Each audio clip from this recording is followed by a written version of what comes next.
Hello students, હું doctor Amit Gajjar તમારું આપની આ ચેનલ કેમેસ્ટ્રી બાય નિમેશનની અંદર સ્વાગત કરું છું. બેટા, આજના સેશનની જો વાત કરીએ તો આજના સેશનની અંદર આપણે ચેપ્ટર નંબર 4 પર MCQ કરીશું અને આ ચેપ્ટર નંબર 4 બાર સાયન્સનું ચેપ્ટર નંબર 4 ના MCQ આજે આપણે કરવાના છે. આ MCQ વિશે જો બેટા વાત કરીએ તો બધા જ MCQ મોસ્ટ ઇમ્પોર્ટન્ટ, બરાબર, અને આ દરેકે દરેક MCQને ઓછા ટાઈમની અંદર કેવી રીતે સોલ્વ કરી શકાય, કેવી રીતે ઝડપથી સોલ્વ કરી શકાય, એના વિશે આજે આપણે ડિસ્કસ કરવાના છીએ. ઓકે, તો આજના સેશનની શરૂઆત કરીએ અને તમારી સ્ક્રીન ઉપર પહેલો MCQ છે. I વિદ્યુત પ્રવાહવાળા DL લંબાઈના ખંડથી સ્મોલ r અંતરે ચુંબકીય ક્ષેત્ર dB કેટલું થાય? હવે આપણને ખબર છે કે ચુંબકીય ક્ષેત્રનું સૂત્ર શું છે, તો બાયો સાવરે આપણને શોધી આપેલું કે dB is equal to μ0 IDL cross r સદિશ, બરાબર, ના છેદમાં શું હતું? r સ્ક્વેર, બરાબર, સોરી r ક્યુબ. આપણી પાસે dB નું સૂત્ર હતું μ0 IDL ક્રોસ r કેપ ના છેદમાં r સ્ક્વેર.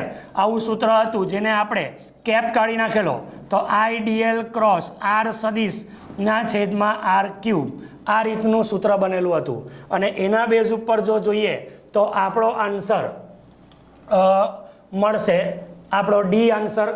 નેક્સ્ટ આગળ વાત કરીએ. લાંબા વિદ્યુત પ્રવાહ ધારથી 4 સેન્ટીમીટરના અંતરે P બિંદુએ ચુંબકીય ક્ષેત્ર આપેલું છે, તો સમાન પ્રવાહથી 12 સેન્ટીમીટર અંતરે ચુંબકીય ક્ષેત્ર કેટલું થાય? હવે આપણી પાસે બાયો સાવરનો જે નિયમ છે, બરાબર, એના ઉપરથી આપણે તારથી r અંતરે ચુંબકીય ક્ષેત્રનું સૂત્ર ભણેલા, જે આ રીતે હતું μ0 I અપોન 2πr, બરાબર છે. તો આ સૂત્રના બેઝ ઉપર B ઇઝ પ્રપોઝનલ ટુ 1/r થઈ જાય બેટા. માટે તમને એવું કીધું છે કે B2 બાય B1 લઈ લઈએ is equal two R1 by R2 આવી જશે, બરાબર છે. B2 આપણે શોધવાનો છે. ઓકે, B1 સામે લઈ જાઓ તો એ 10⁻8 ટેસ્લા છે. R1 4 સેન્ટીમીટર, બંને સેન્ટીમીટર ઉડાવી દેશું આપણે અને અહીંયા 12 આવી ગયું. 4 તાલી 12 1/3, બરાબર, 1/3 એટલે લગભગ તમારું 3.33, એટલે B2 એટલે 3.33 10⁻9. આ તમારો જવાબ આવી જાય. આ સેન્ટીમીટરમાંથી આપણે કાઢી નાખેલું છે. ઓકે, તો આ તમારો આન્સર એ આન્સર આવી જશે બેટા. નેક્સ્ટ આગળ જઈએ તો 0.1 મીટર ત્રિજ્યા અને 1000 આંટા ધરાવતી કોઇલમાં 0.1 એમ્પિયર વિદ્યુત પ્રવાહ વહી રહ્યો છે, તો કોઇલના કેન્દ્ર આગળ ચુંબકીય ક્ષેત્ર કેટલું હશે? ચાલો, કોઇલના કેન્દ્ર પર ચુંબકીય ક્ષેત્ર આપણી પાસે સૂત્ર છે B is equal to μ0 capital NI upon 2r, બરાબર છે બેટા. ચાલો, આ સૂત્રના બેઝ ઉપર μ0 એટલે 4π × 10⁻⁷. n આંટાની સંખ્યા 1000 છે, બરાબર. I વિદ્યુત પ્રવાહ 0.1 એમ્પિયર છે, 2 અને 0.1. ચાલો, આ ગયો, આ ગયા 2, તો તમારી પાસે આવશે 2π × 10⁻⁷ ને +3 એટલે -4 થઈ જાય. પાઈ એટલે 3.14, બરાબર, એટલે તમને જવાબ 3.14 × 2 6.28 10⁻⁴, એટલે તમારો C આન્સર આવી ગયો. નેક્સ્ટ આગળ જોઈએ. 0.5 વ્યાસવાળા સુરેખ તારમાંથી 1 એમ્પિયર વિદ્યુત પ્રવાહ વહે છે. તેને 1 mm વ્યાસ અને 1 એમ્પિયર પ્રવાહનું વહન કરતા બીજા તાર વડે બદલવામાં આવે તો ખૂબ દૂરના બિંદુએ ચુંબકીય ક્ષેત્ર શોધવાનું છે. ચાલો, પહેલી વાત તો એ કે ચુંબકીય ક્ષેત્રનું ફરીથી સૂત્ર લઈએ તો B is equal to μ0 I upon 2πr. આ સૂત્ર છે બેટા, બરાબર. હવે તમે જાતે વિચારો કે તમને અહીંયા એવું કીધું છે કે આટલા વ્યાસવાળા અને આટલા એમ્પિયર સેમ, આટલો વ્યાસ અને આટલા એમ્પિયરનું વહન કરતા બીજા તાર વડે બદલવામાં આવે તો પહેલી વાત તો એ કે ચુંબકીય ક્ષેત્ર એ વાયરના વ્યાસ સાથે, બરાબર, અથવા તો ત્રિજ્યા સાથે ઇન્ડિપેન્ડન્ટ થવાનું, બરાબર. અને માટે આપણે જો જોવા જઈએ તો તમને આ તો r તો અંતર છે, ત્રિજ્યા નથી, બરાબર, તારથી r અંતર છે. અહીંયા તમને વ્યાસની વાત કરી છે તો વ્યાસ સાથે તો એને કોઈ સંબંધ જ નથી, બરાબર. આખા સૂત્રમાં વ્યાસને લગતું કંઈ આવતું નથી અને માટે ચુંબકીય ક્ષેત્રમાં કોઈ ફરક પડવાનો નથી. ટેસ્લા કોનો એકમ છે? એકદમ ઇઝી, ચુંબકીય ક્ષેત્રનો. નેક્સ્ટ આગળ, 25 આંટા 10 સેન્ટીમીટર વ્યાસ ધરાવતી કોઇલમાંથી 4 એમ્પિયરનો પ્રવાહ વહે છે તો કોઇલના કેન્દ્ર પર ચુંબકીય ક્ષેત્ર શોધો. ચાલો, શું સૂત્ર આવશે? તો બી ઇઝ ઇક્વલ ટુ કેન્દ્ર પર ચુંબકીય ક્ષેત્ર શોધવાનું છે તો આપણી પાસે શું સૂત્ર હતું? તો આપણે ડાયરેક્ટ કેલ્ક્યુલેશન કરીએ 10⁻⁷ બરાબર, અથવા તો 2π × 10⁻⁷ ઇન્ટુ NI ના છેદમાં R, નીચેનો 2 ગયા આપણે ડાયરેક્ટ કરીને નાખ્યું છે બરાબર. માટે આવશે 2 × π પાઈના ફોર્મમાં નથી એટલે વેલ્યુ મૂકી દઈએ 3.14 10⁻⁷. N તમારા 25 આંટા છે બરાબર, I તમારો 4 એમ્પિયર છે અને R વ્યાસ આપેલો છે 10 સેન્ટીમીટર બરાબર, તો એના પરથી 5 સેન્ટીમીટર ત્રિજ્યા તો 10⁻² થઈ જાય બરાબર. ચાલો, 25 ચોક 100 બરાબર, અને અહીંયા આપણે કેલ્ક્યુલેટ કરીએ તો પહેલાં તો 5 × 5 25 ઉડાવી દો બરાબર, 5 × 2 10 ચોક 40 તો 40 ગુણ્યા 3.14 × 10⁻⁵ બરાબર છે. ચાલો કેલ્ક્યુલેટ કરશું તો જવાબ મળશે 1.25 ગુણ્યા 10⁻³ ટેસ્લા બરાબર. તો આ તમારો જવાબ આવશે સી આન્સર. ઓકે બેટા, સી આન્સર મળશે. નેક્સ્ટ આગળ વધીએ. અતિ લાંબા સોલેનોઇડની અક્ષ પર ઉદ્ભવતું ચુંબકીય ક્ષેત્ર બી છે, તેમાંથી વહેતો પ્રવાહ બમણો અને એકમ લંબાઈની આંટાની સંખ્યા અડધી કરવામાં આવે તો અક્ષ પર નવું ચુંબકીય ક્ષેત્ર કેટલું થાય? હવે આપણી પાસે સોલેનોઇડની વાત કરી છે તો સોલેનોઇડના બેઝ ઉપર B it is equal to μ0 NI આવું સૂત્ર આપણને મળી જાય. તો આના પરથી હું B2 બાય B1 કરું તો μ0 તો નીચેના ઉડી જવાના છે એટલે હું લખી શકું N2I2 બાય N1I1 થાય કે નહીં બેટા? હવે તમને એવું કીધું છે કે વહેતો પ્રવાહ બમણો એટલે I2 is equal two 2I1 અને એકમ લંબાઈ દીઠ આંટાની સંખ્યા અડધી, એનો મતલબ કે N2 ઇઝ ઇક્વલ ટુ શું આવે? N1/2 આવશે. તો એને મૂકી દઉં તો N2 એને N1/2 મૂકી દઈએ અને I2ની જગ્યાએ 2I1 મૂકી દઈએ તો નીચે N1I1 તો છે જ, N1I1 ગયા, આ બધું જતું રહ્યું. માટે જવાબ શું આવશે? B2 is equal two B1 આવશે. ચાલો, B2 is equal two B1, that means તમારો એ આન્સર આવી ગયો બેટા બરાબર છે. નેક્સ્ટ આગળ વધીએ. એક સમાન ચુંબકીય ક્ષેત્ર બીમાં એક વિદ્યુત ભારિત કણ v વેગથી ગતિ કરે છે તો કણ દ્વારા ઉદ્ભવતું ચુંબકીય બળ કેટલું હશે? ચાલો, પહેલી વાત હંમેશા શૂન્ય, બીજું શૂન્ય જો બી અને વી સમાંતરમાં હોય, શૂન્ય જો બી અને વી લંબ હોય અને ક્યારેય પણ શૂન્ય નહીં થાય બરાબર. પહેલી વાત છે કે બી અને વી સમાંતર હશે તો બી ક્રોસ વી એક જ દિશામાં આવવાનો અને ક્રોસ પ્રોડક્ટની અંદર એક જ દિશામાં હોય તો 0 થઈ જાય બરાબર. તો આ સૂત્ર આવે કારણ કે આપણે એવું ભણેલા છે F is equal to Q in bracket V cross B. હવે જો આ બંને સમાંતર હોય તો 0 થઈ જાય બરાબર. નેક્સ્ટ આગળ જઈએ. એક ઇલેક્ટ્રોનની ગતિની દિશાને લંબ સમાન ચુંબકીય ક્ષેત્ર પ્રવર્તે છે, તેથી તે 2 સેન્ટીમીટર ત્રિજ્યાના વર્તુળ માર્ગમાં ગતિ કરે છે. જો ઇલેક્ટ્રોનની ઝડપ બમણી કરવામાં આવે તો વર્તુળ માર્ગની ત્રિજ્યા કેટલી થાય? ચાલો, પહેલી વાત કે ત્રિજ્યાના બેઝ પર વાત કરીએ તો ત્રિજ્યાના બેઝ પર સૂત્ર છે R is equal two MV/QB બરાબર છે. તો એના બેઝ ઉપર R ઇઝ પ્રપોઝનલ ટુ V થઈ જાય. ચાલો, આટલું જો થઈ જાય તો તમને એવું કીધું છે કે R2/R1 is equal two V2/V1 લઈ લઈએ. તમને શું કીધું છે? ઇલેક્ટ્રોનની ઝડપ બમણી કરવામાં આવે એટલે 2V1/V1 બરાબર. V1 ગયા તો જવાબ 2 આવી ગયો એટલે R2 is equal two 2R1 થઈ જાય. હવે 2 સેન્ટીમીટર ત્રિજ્યા છે તો 2R1 મૂકું તો મારો જવાબ 2 અને 2 એટલે 4, 2 દુ 4 તો તમારો જવાબ 4 સેન્ટીમીટર મળી શકે. 4 સેન્ટીમીટર બેટા. નેક્સ્ટ આગળ વધીએ. વિદ્યુત ભારિત કણ ચુંબકીય ક્ષેત્રના 45 અંશના ખૂણે અમુક વેગથી દાખલ થાય તો ગતિપથ કેવો? ચાલો વિદ્યુતભારિત કણ ચુંબકીય ક્ષેત્ર આવી રીતે ગણી લો, બરાબર, અને કણ 45 અંશને ખૂણે આવી રીતે દાખલ થાય છે. આ 45 અંશનો ખૂણો બન્યો. ચાલો તમને બધાને જ ખબર છે કે જો આવું થાય તો અહીંયાનો એક ઘટક કોસ ઘટક આવી જાય, બરાબર, વી કોસ થીટા, અને અહીંયાનો ઘટક વી સાઇન થીટા આવી જાય, જેમાંનો આ જે ઘટક છે એ ચુંબકીય ક્ષેત્રને લંબ છે, અને જો લંબ આવે, બરાબર, તો એ આ રીતે ગોળ ફરી જાય, બરાબર, અને વી સાઇન એના કારણે એ ઉપરની બાજુમાં પણ આગળ વધશે, માટે માર્ગ કેવો થઈ જશે? હેલિકલ થઈ જશે. હેલિકલ એટલે આ રીતે કવ કરતા વર્તુળ કરતાં કરતાં આગળ વધે એવો, બરાબર છે. નેક્સ્ટ આગળ જઈએ. એક ઇલેક્ટ્રોન એક ક્ષેત્રમાં પ્રવેશે છે જ્યાં ચુંબકીય ક્ષેત્ર બી અને વિદ્યુત ક્ષેત્ર ઈ એકબીજાને લંબ છે. તો પહેલું, હંમેશા વર્તુળ ગતિ કરે, તે હંમેશા બીની દિશામાં ગતિ કરે, ઈની દિશામાં ગતિ કરે, અને વિચલન વગર ગતિ કરે. યસ, બરાબર. બી અને ઈ જો લંબ છે તો એના ઉપર કોઈ વિચલન આવશે નહીં, માટે વિચલન વગર ગતિ કરશે. નેક્સ્ટ, સમાન ચુંબકીય ક્ષેત્ર ઋણ એક્સ દિશામાં પ્રવર્તમાન છે. એક વિદ્યુત ભાર આ ચુંબકીય ક્ષેત્રમાં એક્સ દિશામાં ગતિ કરતો દાખલ થાય છે, તો પરિણામે એક્સ દિશામાં વી વેગ સાથે ગતિ કરતો વિદ્યુત ભાર ઋણ એક્સ દિશામાં રહેલા ચુંબકીય ક્ષેત્રને આધીન ગતિ કરે છે, તો પરિણામે વિદ્યુત ભાર અપ્રભાવિત રહે છે.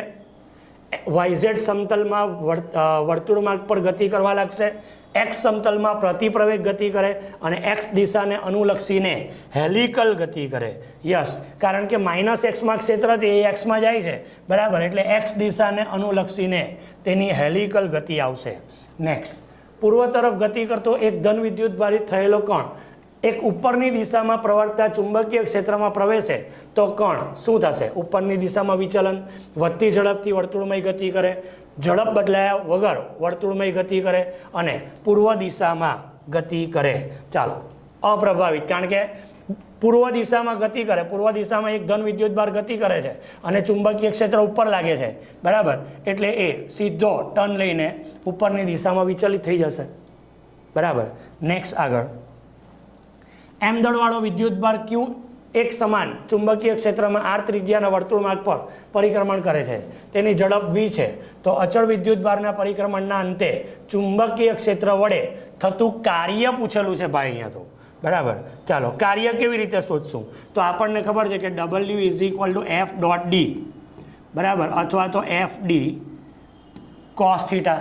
તમને શું કીધું છે? એમ દળવાળો ક્યુ વિદ્યુત ભારો આર ત્રિજ્યાના વર્તુળ માર્ગ પર પરિભ્રમણ કરે, વી અચળ છે, તો અંતે ચુંબકીય ક્ષેત્ર કેવું? વિદ્યુત ભારના પરિક્રમણના અંતે જો જોઈએ તો cos થીટા, બરાબર, એ આખો 0 થઈ જાય, બરાબર, અને માટે કાર્ય પણ કેટલું થઈ જાય? 0, બરાબર. અથવા તો એવું બી ગણી શકો કે પરિક્રમણની વાત કરી તો સ્થાનાંતર 0 થઈ જાય, એટલે કાર્ય 0 થઈ જાય, બરાબર. નેક્સ્ટ, ઇલેક્ટ્રોન એક્સ દિશામાં ગતિ કરે છે, ચુંબકીય ક્ષેત્ર વાય દિશામાં છે, તો ગતિપથ કેવો હશે? ચાલો, એક્સ દિશામાં ગતિ કરે છે, વાય દિશામાં જાય, એટલે ગતિપથ એ એક્ઝેક્ટમાં ગતિ થવાનું, બરાબર, એટલે એક્ઝેક્ટ સમતલમાં વર્તુળ ગતિ કરે છે. નેક્સ્ટ, આકૃતિમાં દર્શાવ્યા પ્રમાણે અતિ લાંબા સુરેખ વાહકતારમાં આઈ જેટલો વિદ્યુત પ્રવાહ વહન કરે છે. કોઈ એક ક્ષણે પી બિંદુ પાસે પ્લસ ક્યુ વિદ્યુત ભારનો વેગ v ધન એક્સ દિશામાં છે, તો આ વિદ્યુત ભાર પર લાગતું બળ કઈ દિશામાં હશે? પહેલી વાત એ છે કે બેટા અહીંયા વિદ્યુત પ્રવાહ એક્સ અક્ષમાં જાય છે, બરાબર. ચાલો, એટલે v તમારો જે છે v, બરાબર, એ અહીંયા આપેલો છે આઈ અક્ષ, તો v તમારો આઈ કેપ થઈ ગયો, બરાબર.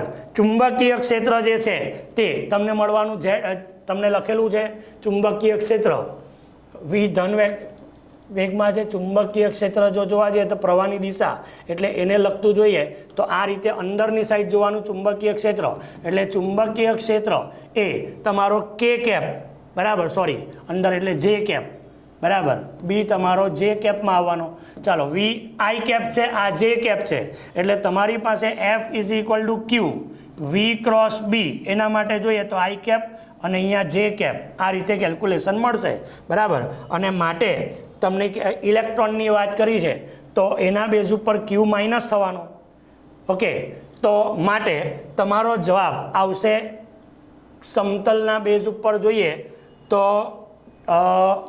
ઓ વાય આ બાજુ ઓ અને વાય, હા ઉપરની સાઈડ પ્રવાહની દિશામાં આવશે અને પ્રવાહની દિશામાં આવે તો ઓવાયની દિશામાં, એટલે તમારો ડી આન્સર આવી જાય. ઓકે, નેક્સ્ટ આગળ જોઈએ. બે પ્રોટોન કિરણાવલી એકબીજાને સમાંતર એક જ દિશામાં ગતિ કરે. જો સમાંતર એક જ દિશામાં ગતિ કરે તો હંમેશા અપાકર્ષણ થાય, બરાબર ને? અપાકર્ષણ થશે તો તમારો આન્સર શું આવશે? બી આન્સર આવવાનો. નેક્સ્ટ, આટાની સંખ્યા ક્ષેત્રફળ અને ગુચડામાંથી પસાર થતા પ્રવાહને એન એ આઈ વડે દર્શાવીએ તો ગુચડાની ચુંબકીય ચાક માત્રા, ચાલો M is equal to N I એ સૂત્ર જ છે. નેક્સ્ટ, 1.5 લંબાઈ 10 એમ્પિયર પ્રવાહ ધારિત તારને 2 ટેસ્લાના ચુંબકીય ક્ષેત્રમાં મૂકતા 15 ન્યૂટન બળ લાગે છે. તો ચુંબકીય ક્ષેત્ર અને પ્રવાહની દિશા વચ્ચેનો ખૂણો શોધવાનો છે. ચાલો, શું સૂત્ર આવશે? તો એફ ઇઝ ઇક્વલ ટુ, યાદ કરો આવું સૂત્ર ભણેલા, BIL sin થીટા. તો ખૂણો શોધવાનો છે તો sin થીટાને કરતા બનાવો તો એફના છેદમાં BIL, બોલો થશે કે નહીં બેટા? ચાલો વેલ્યુ મૂકીએ. એફ કેટલો છે? 15 ન્યૂટન. ચુંબકીય ક્ષેત્ર બી એ 2 ટેસ્લા છે. આઈ 10 એમ્પિયર છે. આ 1.5 છે, બરાબર? એટલે આ 10 આનો પોઈન્ટ જતો રહ્યો અને 15 પણ જતા રહ્યા, એટલે 1/2 is equal to sine theta. તો theta is equal to 30 degree થાય, બરાબર? તો તમારો આન્સર 30 ડિગ્રી આવી જશે. ઓકે, નેક્સ્ટ આગળ. 0.5 એમ્પિયર 0.5 મીટર લંબાઈના સુરેખ વાહક તારમાં 1.2 એમ્પિયરનો પ્રવાહ વહે છે. તો લંબ મૂકવામાં આવે તો લાગતું બળ શોધો. ચાલો, બળ શોધવાનું છે બેટા. ચાલો, બળનું સૂત્ર સેમ સૂત્ર, બરાબર? એફ ઇઝ ઇક્વલ ટુ શું આવે? BIL sin થીટા, બરાબર? તમને અહીંયા કીધેલું છે લંબ રૂપે એટલે થીટા 90 થઈ ગયો, બરાબર? બીની વેલ્યુ છે તમારી 2, આઈની વેલ્યુ છે 1.2, મીટર છે 1.5 અને થીટા તો 91 થઈ ગયો. તો તમારી પાસે આવશે 2 × 12 × 5 ના છેદમાં 100, બરાબર? ચાલો, 12 × 5 = 60, દુ 120 ભાગ્યા 100, 1.2 જવાબ આવે. 1.2 એટલે તમારો બી આન્સર આવી ગયો બેટા, 1.2. નેક્સ્ટ આગળ, 0.01 મીટર સ્ક્વેર ક્ષેત્રફળ ધરાવતા વર્તુળાકાર લૂપમાંથી 10 એમ્પિયરનો પ્રવાહ વહે છે, જેને 0.1 ટેસ્લાના ચુંબકીય ક્ષેત્રમાં લંબરૂપે ગોઠવેલ છે. લૂપ પર લાગતું ટોર્ક શોધો. ટોર્કનું સૂત્ર શું બેટા? તો ટોર્કનું સૂત્ર યાદ કરો, NIAB sin થીટા, બરાબર ને? ચાલો, n કેટલો છે? તો n વર્તુળાકાર લૂપ એકની જ વાત કરેલી છે. I તમારો 10, b છે 0.1, બરાબર? અને સાઇન લંબ રૂપે છે, સાઇન 90 પણ 1 થઈ જશે. એ તમારો 0.01 છે ને, આ n થયો, I થયો, b 0.1, બરાબર? તો એની વેલ્યુ મૂકવાની રહી ગઈ 0.01. ચાલો, 10 અને આ તો ઉડી ગયા એટલે જવાબ 0.01 આવશે. 0.01 એટલે તમારો બી આન્સર આવવાનો, બરાબર? સોરી, ચુંબકીય ક્ષેત્રમાં લંબ રૂપે ગોઠવેલો છે ને, ચુંબકીય ક્ષેત્રમાં લંબ એટલે ટોર્ક માટે જોઈએ તો 60, ખૂણો 0 થઈ જાય. ચુંબકીય ક્ષેત્રમાં લંબ રૂપે છે તો ખૂણો 0 થઈ જાય એટલે સાઇન 0 આવવાનો બેટા. સાઇન 0 એટલે 0 થઈ જશે. સાઇન 0 થઈ જાય તો ટોર્ક 0 થઈ જાય, બરાબર ને? કારણ કે અહીંયા લંબ રૂપે મૂકેલું છે તો થીટા તમારો 0 થવાનો, બરાબર? ક્ષેત્રમાં લંબ રૂપે લૂપ મૂકો, બરાબર? તો બંનેની દિશા એક જ બાજુ થવાની, બી અને એમની માટે. ચાલો, એક વિસ્તારમાં એકબીજાને લંબ રૂપે 20 વોલ્ટ પર મીટર જેટલું ચુંબકીય ક્ષેત્ર, આટલા ટેસ્લાના ચુંબકીય ક્ષેત્ર, પેલું વિદ્યુત ક્ષેત્ર ચુંબકીય ક્ષેત્ર એ બંને પ્રવર્તે છે. તેમાં એક ઇલેક્ટ્રોન બંનેને લંબ રૂપે અચળ વેગથી ગતિ કરે તો તેનો વેગ કેટલો હશે? આપણી પાસે આવું કંઈક સૂત્ર હતું, V = E × B, બરાબર ને? એમાં E તરીકે લઈ લઉં છું 20 અને બી તરીકે લઈ લઉં છું 0.5 એટલે 200/5 5 ચોક 20 40 જવાબ આવે તો તમારો જવાબ 40 આવ્યો બરાબર છે બેટા નેક્સ્ટ આગળ એ મીટર શન્ટ વગર 1 એમ્પિયરની રેન્જ ધરાવે છે જુદા જુદા શન્ટ અવરોધનો ઉપયોગ કરીને એ મીટરની રેન્જમાં ફેરફાર કરી શકાય છે તો શન્ટ અવરોધ અને રેન્જ વચ્ચેનો આલેખ કયો સ્વભાવ દર્શાવે છે બરાબર ચાલો અહીંયા તમે જુઓ તો 1 નંબર ઉપર જાય છે 2 નંબર ઉપરથી નીચે આવે છે આર તો સીધો જ જાય છે અને ક્યુ એ નીચે આવે છે તો આપણા શન્ટ માટેની જે વાત કરીએ તો શન્ટ માટેના બેઝ ઉપર ક્યુ આન્સર સાચો બને તો તમારો આન્સર ક્યુ આવે બરાબર કારણ કે G/N રેન્જનું સૂત્ર આવે ને તો એના બેઝ ઉપર 0.1 મીટર ત્રિજ્યા અને 200 આંટા ધરાવતા ટોરોઇડમાં આટલા એમ્પિયર પ્રવાહ પસાર કરતા તેમાં ચુંબકીય ક્ષેત્ર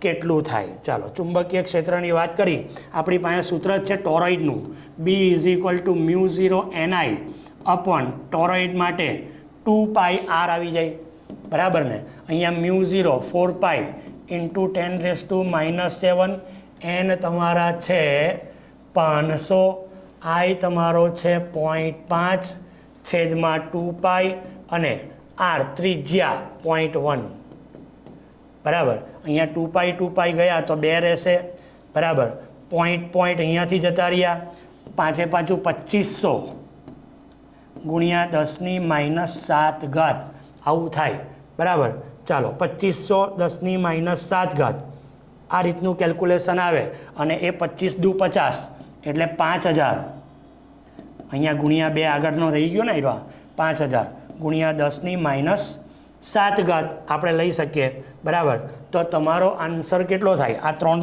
0 કાર્ડ નાખીએ તો 5 10⁻⁴ થાય 5 10⁻⁴ એટલે તમારો ડી આન્સર આવી ગયો બેટા નેક્સ્ટ આગળ એક સમાન ચુંબકીય ક્ષેત્રમાં વિદ્યુત ભાર ભારિત કણ અચળ વેગ v થી r ત્રિજ્યાના વર્તુળમાર્ગમાં પરિભ્રમણ કરે તો ગતિનો આવર્તકાળ કેટલો છે ચાલો આવર્તકાળનું એકદમ સિમ્પલ સૂત્ર આપણે ભણી ગયેલા છે બરાબર t = 2πm/q/r બરાબર qb r નહીં આવે b આવે ચુંબકીય ક્ષેત્ર તો 2πm/qb આવું આપણે ભણી ગયેલા છે બરાબર તો એના બેઝ ઉપર તો આપણે જોઈએ તો આખામાં કશે પણ આર પણ નથી અને આખામાં કશે વી પણ નથી એટલે આર અને વી પર આધારિત નથી તો સ્વતંત્ર આવે બરાબર ચાલો નેક્સ્ટ આગળ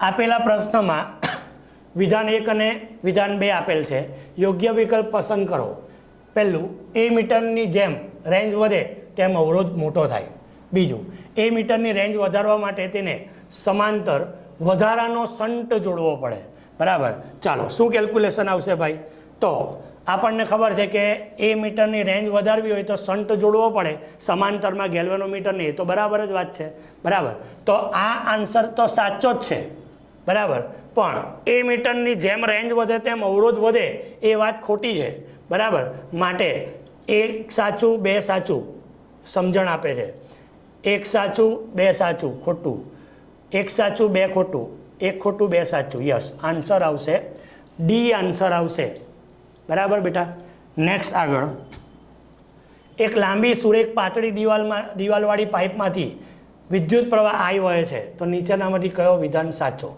ચાલો પાઇપના અલગ અલગ બિંદુઓ પર ચુંબકીય ક્ષેત્ર અલગ અલગ પાઇપની અંદર કોઈપણ બિંદુએ ચુંબકીય ક્ષેત્ર શૂન્ય પાઇપની અંદરના બધા જ બિંદુએ ચુંબકીય ક્ષેત્ર સમાન રહેશે પરંતુ શૂન્ય નહીં થાય અને પાઇપની અક્ષ પર ચુંબકીય ક્ષેત્ર શૂન્ય બને બરાબર ચાલો શું આવશે તો આપણને ખબર છે કે ઇન્ટિગ્રેશન BDL = μ0 I આવું એક સૂત્ર ભણી ગયેલા હતા બરાબર હવે અંદરના ભાગમાં વિદ્યુત પ્રવાહ શૂન્ય થાય બરાબર તો આ શૂન્ય એટલે તમારું બધું શૂન્ય થાય બરાબર અને માટે દરેક જગ્યાએ ચુંબકીય ક્ષેત્ર અંદર એ કેટલું રહે શૂન્ય રહેશે I0 તો બધું 0 ઓકે નેક્સ્ટ આગળ ગેલ્વેનોમીટરનું એ મીટરમાં રૂપાંતર કરવા માટે શું કરવું પડે તો નાના મૂલ્યનો શન્ટ જોડવો પડે સમાંતરમાં તો લઘુ અવરોધ સમાંતરમાં જોડવો પડે નેક્સ્ટ વિદ્યુત પ્રવાહધારિત ગૂંચળાને ચુંબકીય ક્ષેત્રમાં મૂકવામાં આવે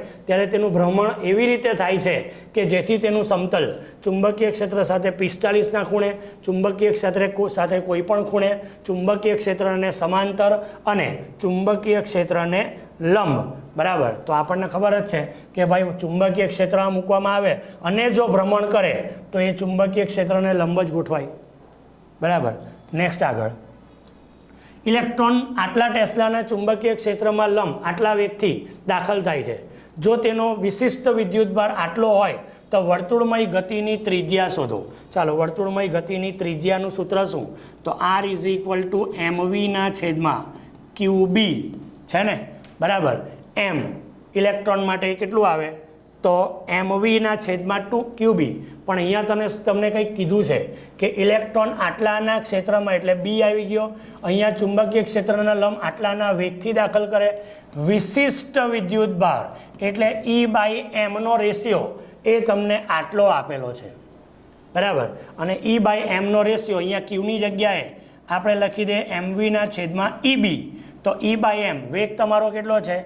6×10⁷, બરાબર. E/m નીચેથી લખવું પડશે એટલે 1.7 10⁻11 ગુણ્યા બી કેટલો છે? 1.5 ગુણ્યા 10⁻2 થઈ જશે, બરાબર. ચાલો, કેલ્ક્યુલેશન કરશો એટલે તમને લગભગ મળશે 2.35 10⁻2, બરાબર. એટલે તમારો લગભગ 2.35 સેન્ટીમીટર થવાનો છે, બરાબર. આપણને સેન્ટીમીટરમાં જ આન્સર પૂછેલો છે એટલે 2.35 આન્સર આવશે.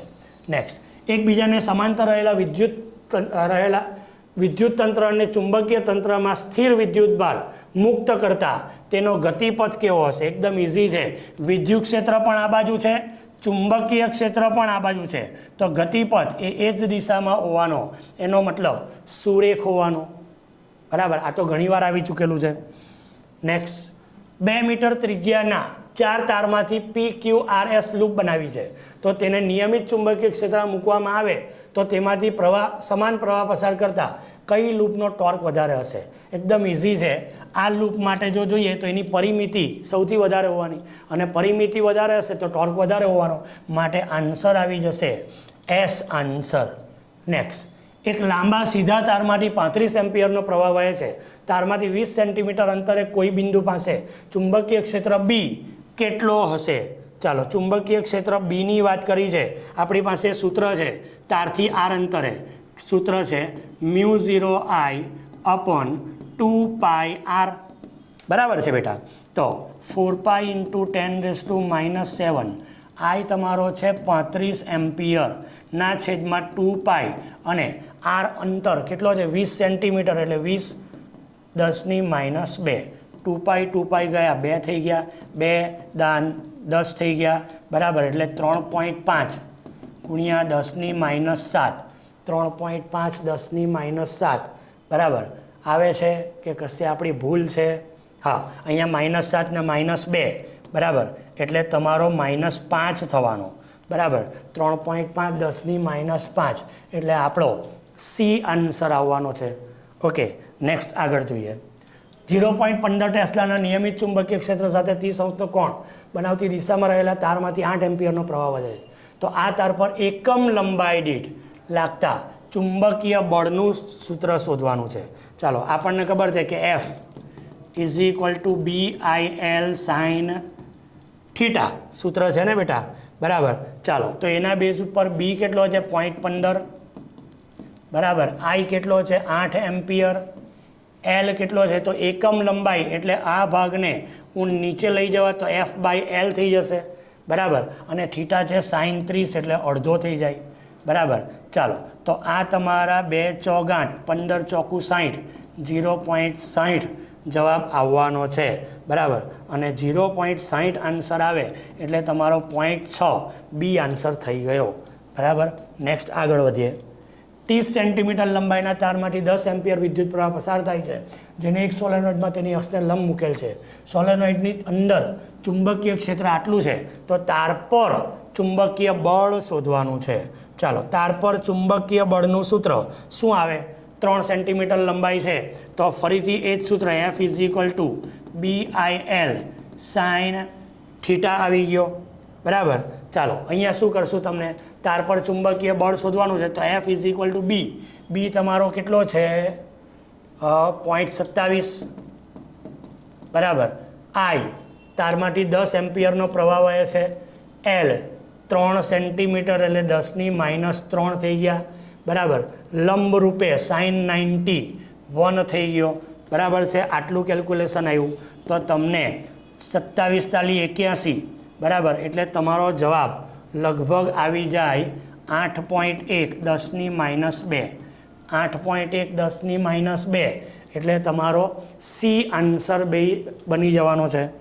નેક્સ્ટ આગળ 10 સેન્ટીમીટર બાજુવાળા ચોરસ ગૂંચળાને 20 આંટા છે, 12 એમ્પિયરનો પ્રવાહ પસાર થાય છે.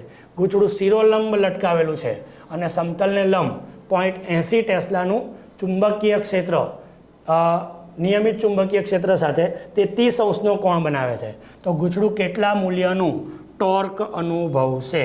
ચાલો બેટા, ટોર્કનું સૂત્ર શું? તો ટોર્કનું સૂત્ર છે NIAB sin થીટા, છે ને સૂત્ર, બરાબર. ચાલો તો આપણી પ્રક્રિયા પ્રમાણે આપણે શું કરશું? અહીંયા લંબાઈની વાત કરી છે. n પહેલાં તો આંટાની સંખ્યા કેટલી છે? 20 છે. આઈ કેટલો છે? 12 એમ્પિયર. હવે બેટા ચોરસ માટે વાત કરી છે. ચોરસ માટે તો એ લંબાઈ ગુણ્યા પહોળાઈ થાય. લંબાઈ ગુણ્યા પહોળાઈ એટલે 10 સેન્ટીમીટર છે, બરાબર. તો 10 ગુણ્યા 10⁻⁴, બરાબર. અથવા તો 10 સેન્ટીમીટર એટલે 0.1 ગુણ્યા 0.1 અને સાઇન કેટલો આવશે? તો સાઇન માટે જોઈએ તો સાઇન તમારી પાસે 30નો ખૂણો છે, તો સાઇન 30 લઈ લો, બરાબર. ચાલો શું થશે? 0.1 ગુણ્યા 0.1, બરાબર, એટલે 0.01. આ 20 એટલે હું એક કામ કરું, સાઇન 30, તો સાઇન 30 એટલે અડધો, એ અડધો અહીંયા જતો રહે, તો આ 120 થઈ ગયા અને 0.01 થઈ ગયો, બરાબર. 120 અને 0.01, બરાબર. આ સિવાય આપણે બી બાકી રહી ગયું 0.80 ટેસ્લા, એટલે અહીંયા 0.80 ટેસ્લા પણ આવશે, એટલે ગુણ્યા 0.80 કરી દેશું.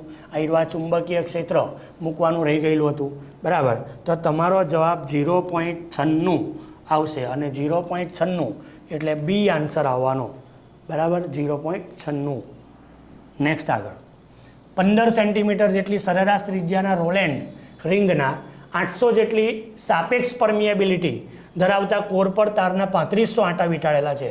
1.2 એમ્પિયર જેટલા મેગ્નેટાઇઝિંગ પ્રવાહ માટે કોરમાં ચુંબકીય ક્ષેત્ર કેટલું હશે? ચાલો મેગ્નેટાઇઝિંગ પ્રવાહ માટે કોરનું ચુંબકીય ક્ષેત્ર.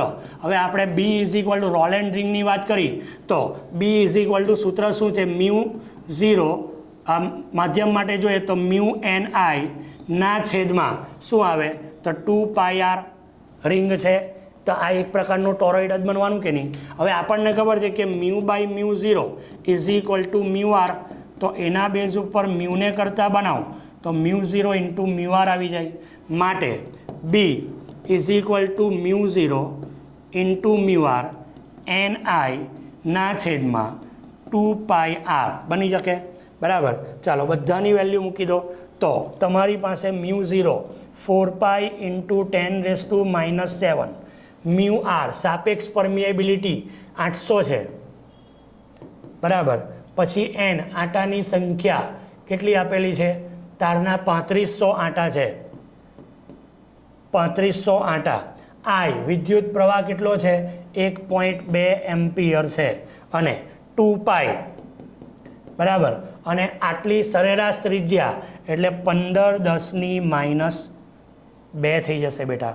ચાલો 2π અહીંયા 2 ગયા, બરાબર. ચાલો શું કરશું?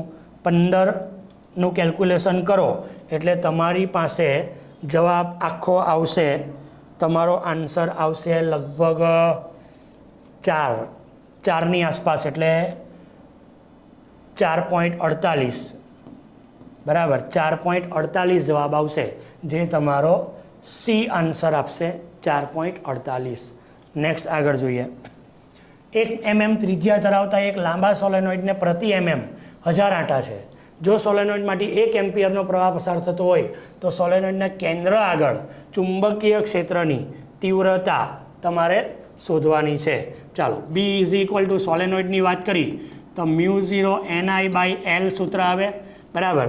ચાલો શું કરશું તો 4 pi ઇન્ટુ 10⁻⁻7 n આટાની સંખ્યા 100 લઈ લઈએ, I લઈ લઈએ કેટલો છે 1 એમ્પિયર, અને પ્રતિ mm એટલે 10⁻³ લઈ લઈએ, બરાબર.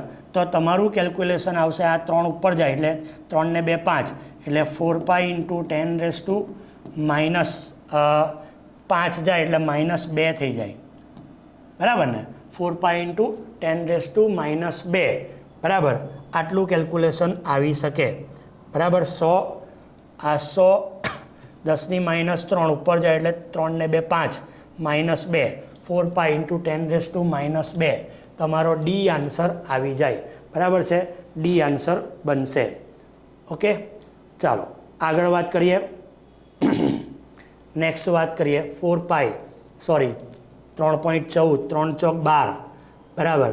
એટલે 12 જવાનો, 2 pi નથી 12 છે, બરાબર. એટલે એ આન્સર આવવાનો, બરાબર. એ આન્સર 4 pi 3.14 છે, 3 ચોક 12 એટલે 12ની નજીક થવાનો, બરાબર. નેક્સ્ટ આર ત્રિજ્યા અને વર્તુળાકાર આડછેદ ધરાવતા એક લાંબા સીધા તારમાંથી સ્થિત પ્રવાહ વહે છે. પ્રવાહ I એ આ આડછેદ પર નિયમિત રીતે વહેંચાયેલો છે. જો આડછેદની અંદર કેન્દ્રથી સ્મોલ r જે લેસ ધેન કેપિટલ R છે તો ચુંબકીય ક્ષેત્રનો તમારે ફેરફાર શોધવાનો છે. ચાલો ચુંબકીય ક્ષેત્રના ફેરફારમાં એક જ વસ્તુ મગજમાં ફિટ કરી લેવાની છે કે હંમેશા B ઇઝ પ્રપોઝનલ ટુ R બને, બરાબર. થિયોરિટિકલ ક્વેશ્ચન છે એટલે ડાયરેક્ટ તમને આવડી જાય. નેક્સ્ટ 0.1 કિલો ઇલેક્ટ્રોન વોલ્ટ ઉર્જા ધરાવતો એક ઇલેક્ટ્રોન આટલાના ચુંબકીય ક્ષેત્રમાં કાટકોણે ગતિ કરે છે. કાટકોણે ગતિ કરે છે. ઇલેક્ટ્રોનના પરિભ્રમણની આવૃત્તિ શોધવાની છે અને ઇલેક્ટ્રોનનું દળ આપેલું છે. બેટા મેં આગળ જ વાત કરેલી હતી કે આવર્તકાળનું એક સૂત્ર હતું 2πm/QE, બરાબર. હવે આપણને ખબર છે કે આવર્તકાળ એટલે આવૃત્તિનો વ્યસ્ત, તો F is equal two EE/2πm આવી શકે, બરાબર. E તમારે લઈ લેવાનો છે 1.6 10⁻⁻19.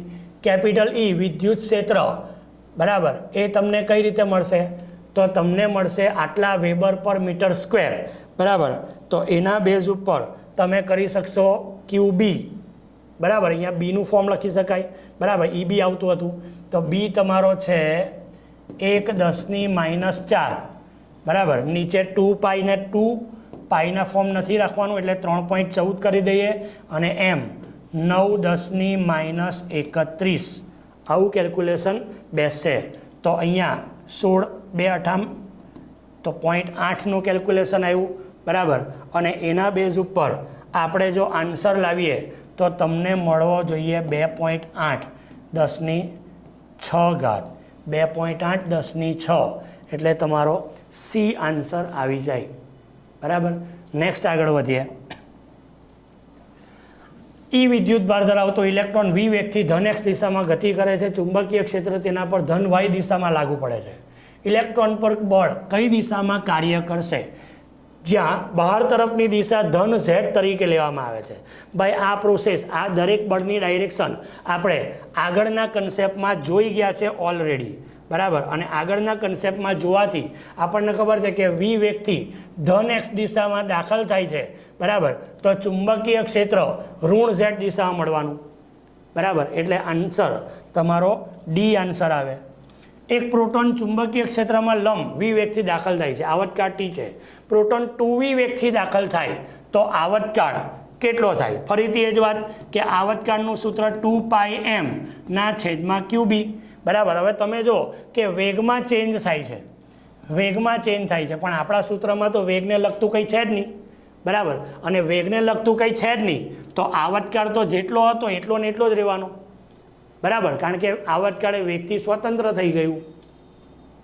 નેક્સ્ટ, વિદ્યુત પ્રવાહધારિત તારમાં કુલ વિદ્યુત ભાર 0 છે, તેમ છતાં ચુંબકીય ક્ષેત્ર તેના પર બળ લગાડે તો ચુંબકીય ક્ષેત્ર કેટલું હશે? સ્થિત વિદ્યુત ભાર પર બળ લગાડે, બરાબર.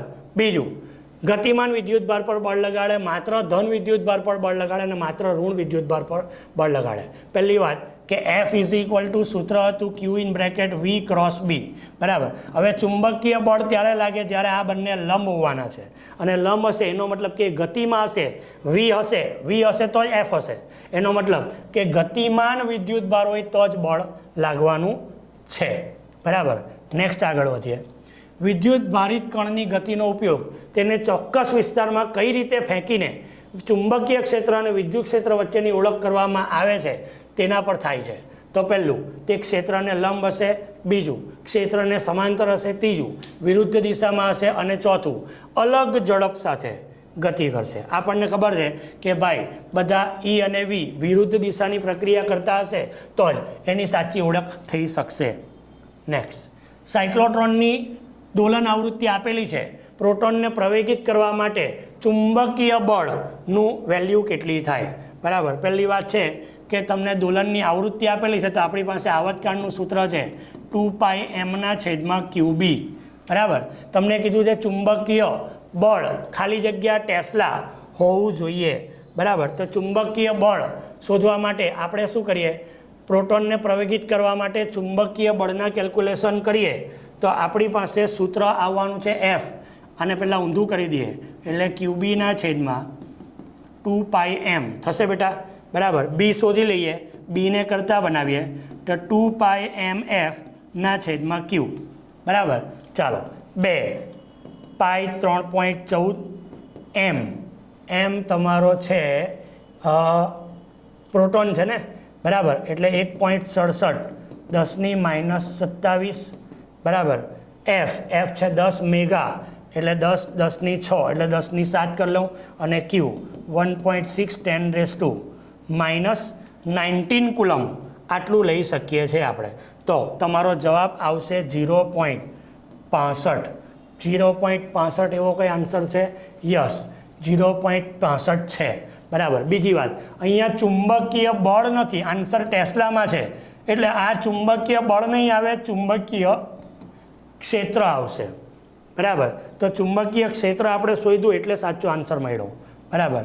નેક્સ્ટ, એક ઋણ વિદ્યુત ભાર અવલોકન કરતા તરફ આવી રહ્યો છે. તેના દ્વારા ઉત્પન્ન થતા ચુંબકીય ક્ષેત્રની દિશા તમારે શોધવાની છે. ચાલો, ઋણ વિદ્યુત ભાર છે, અહીંયા માઇનસ ચાર્જ છે, બરાબર. અને અવલોકન કરતા તરફ આવી રહ્યો છે, તેના દ્વારા ઉત્પન્ન થતા ચુંબકીય ક્ષેત્રની દિશા કઈ હશે? તો સ્વાભાવિક છે ઘડિયાળના કાંટાની દિશામાં હશે, એટલે કે આ રીતે ગતિ હશે, બરાબર. કારણ કે આ રીતે જો આપણે કેલ્ક્યુલેશન કરીએ તો એ અંદર આવતા ટર્ન કરી લેશે કેન્દ્રગામી બળ લાગવાથી. નેક્સ્ટ, જ્યારે બે ગૂંચળામાંથી સમાન વિદ્યુત પ્રવાહ પસાર થાય ત્યારે તેના કેન્દ્ર પાસે ચુંબકીય ક્ષેત્ર ઉત્પન્ન થાય છે. જો ગૂંચળામાં આંટાની સંખ્યાનો ગુણોત્તર 8:15 હોય તો ત્રિજ્યાનો ગુણોત્તર શોધવાનો છે. ચાલો, તમને કીધું એ સમાન વિદ્યુત પ્રવાહ પસાર થાય છે ત્યારે કેન્દ્ર પાસે સમાન ચુંબકીય ક્ષેત્ર ઉત્પન્ન થાય છે. આંટાની સંખ્યાનો ગુણોત્તર એટલે N1/N2 મળેલો છે, તો ત્રિજ્યાનો ગુણોત્તર R1/R2 તમારે શોધવાનો છે. ચાલો, સોલેનોઇડ માટે આપણી પાસે સૂત્ર છે B =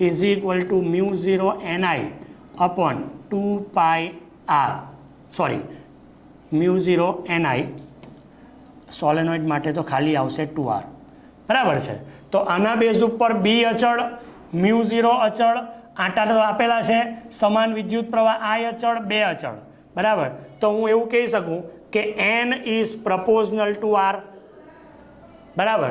તો ત્રિજ્યાનો ગુણોત્તર R1/R2 કરું તો એ મને N1/N2 મળવાનો છે, બરાબર.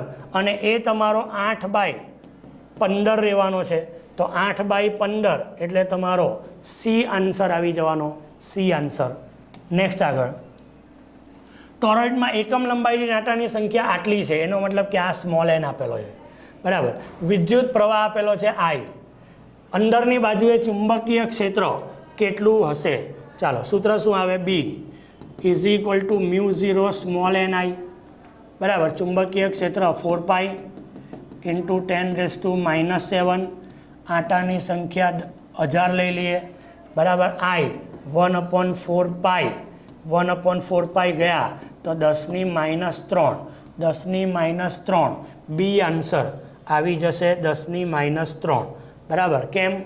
કારણ કે 10⁻⁷ માંથી 3 સોરી 10⁻⁴ બરાબર. 10⁻⁴ આવું થાય બરાબર. તો 10⁻⁴ એટલે સી આન્સર આવશે બરાબર. 10⁻⁴ 7 માંથી 3 જાય એટલે 4. આર ત્રિજ્યાની એક વર્તુળાકાર સુવાહક રિંગમાંથી અચળ વિદ્યુત પ્રવાહ I પસાર થાય છે. તેને એકરૂપ ચુંબકીય ક્ષેત્ર બીમાં મૂકવામાં આવ્યો છે કે જેથી બી ચુંબકીય રિંગના સમતલને લંબ બને. તો રિંગ પર લાગતું ચુંબકીય બળ તમારે શોધવાનું છે બરાબર. શું થશે? તો ચુંબકીય બળ રિંગ પર લાગતું શોધવાનું છે. તો રિંગ પર તો ચુંબકીય બળ કેટલું લાગવાનું? 0 જ લાગવાનું બેટા બરાબર ને. તો 0 ચુંબકીય બળ આવી જશે બરાબર છે. નેક્સ્ટ આગળ વધીએ. આકૃતિમાં એકરૂપ ચુંબકીય ક્ષેત્ર B0ના વિસ્તારમાં મૂકેલી અને વિદ્યુત પ્રવાહ I ધરાવતી રિંગ ADCA દર્શાવી છે. અર્ધવર્તુળ પર લાગતા બળનું મૂલ્ય કેટલું હશે? ચાલો અહીંયા ADCA એટલે આ દિશામાં પ્રવાહ બતાવ્યો છે બરાબર. અને તમને ચુંબકીય ક્ષેત્ર પણ દર્શાવ્યું છે બરાબર. ચાલો તો શું આવશે? તો આપણી પાસે સૂત્ર સવાલ શું પૂછ્યો છે? ચુંબકીય બળ. તો F = BIL આવશે અને sin 90 તો થવાનો જ છે અહીંયા બરાબર. ચાલો હવે અહીંયા કેલ્ક્યુલેશન પ્રમાણે જો તમે જોવા જાઓ તો B બરાબર એ B જ રહેવાનો છે. I એ પણ I જ રહેવાનો છે. પણ L તરીકે જોવા જાવ તો આ અર્ધવર્તુળ થયો ને બરાબર. તો એના બેઝ ઉપર આ જે ભાગ છે એના ઉપર કેન્દ્રથી ગણો તો આ 2R થઈ જવાનું બરાબર. તો Lની જગ્યાએ શું આવી જવાનું? 2R થઈ જવાનું. તો તમારો જવાબ આવશે 2BIR બરાબર. ચાલો 2BIR એવો કોઈ છે? 2BIR યસ 2BIR બરાબર. તો તમારો આન્સર અહીંયા ડી આન્સર આવી ગયો બરાબર. તો બેટા તમે જોયું દરેક MCQ બહુ ઇઝીલી સોલ્વ થઈ જાય છે બરાબર. અને આ જ રીતે ઇઝીલી MCQ જો સોલ્વ કરવા હોય તો તમે અમારી સાથે જોડાઈ શકો છો બરાબર. અમારે ત્યાં નીટ અને ગુજરાત બોર્ડ એટલે કે NCERTના બંનેના બરાબર ઓનલાઈન અને ઓફલાઈન બંને પ્રકારના બેચ ચાલે છે. ઓકે, જો તમને આ મેથડ બધી ઇઝી લાગી હોય અને ઝડપથી સોલ્વ થાય એવું લાગે છે તો અમારી સાથે નીટ અને NCERTમાં પણ જોડાવા માટે તમે અહીંયા આપેલા કોન્ટેક્ટ નંબર 8866605548 પર કોલ કરીને તમારી સીટ બુક કરાવી શકો છો. વધુ માહિતી માટે પણ તમે આ નંબર પર કોલ કરીને ઇન્ક્વાયરી કરી શકો છો. ઓકે, તો આજના સેશનને અહીંયા સુધી આપણે રાખીએ છીએ. નેક્સ્ટ સેશનની અંદર આપણે અમારી સાથે જોડાયેલા રહેજો કારણ કે આના પછીનો નેક્સ્ટ વિડીયો એ 12 સાયન્સના 5મા ચેપ્ટરનો આવશે બરાબર કે જે પણ તમને ખૂબ ફાયદો કરશે. ઓકે, તો બેટા તમે જોયું હશે કે કેટલું ઇઝીલી વર્ક થાય છે.